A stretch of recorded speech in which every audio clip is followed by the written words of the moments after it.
is Fox 31 News. Hillary should be in If we could prison. just- Won the popular vote. Nobody else would get away with deleting the Mrs. Douglas, With Trump Uncle Lou, if we could just please get back to the original question.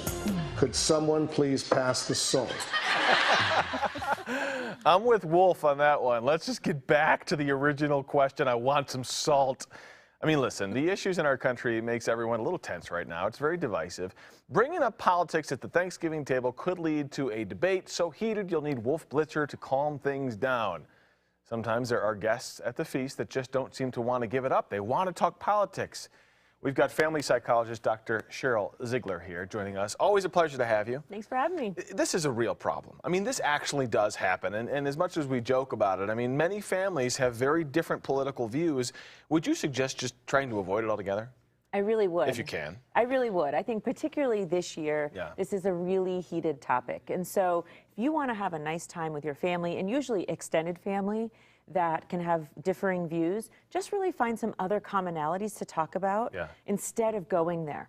So if you've got that one family member that just seems to want to bring it up and want to talk about it, maybe a preemptive strike? Is that how you do that? Talk to them before the dinner and say, listen, we just don't want this to go there. I think that would be great. I think if you can use humor to try to deflect it, great. If you need to have a side conversation, but I think you kind of have to make an agreement, especially maybe the host makes an agreement that says like, ding, ding, ding, by the way, this holiday will be a no politics talking holiday. Let's talk about all the other things that we could, you know, the good stuff. Yeah, the good stuff. Got a lot of good stuff to talk about. And you focus on families and kids so much. I mean, do you worry what kind of an impact it would have on kids to basically remember Thanksgiving as a day when Uncle Bob stormed out and Dad and Uncle Bob argued for an hour? Absolutely. I mean, I love Uncle Bob, don't get me wrong. Absolutely, and we also know that Thanksgiving and the holidays in general are paired with alcohol. Sure. So the combination of Does that amplify things? Yeah, just a little. I'm just kidding, of course. So for kids, they're seeing maybe parents or family members acting a little bit differently.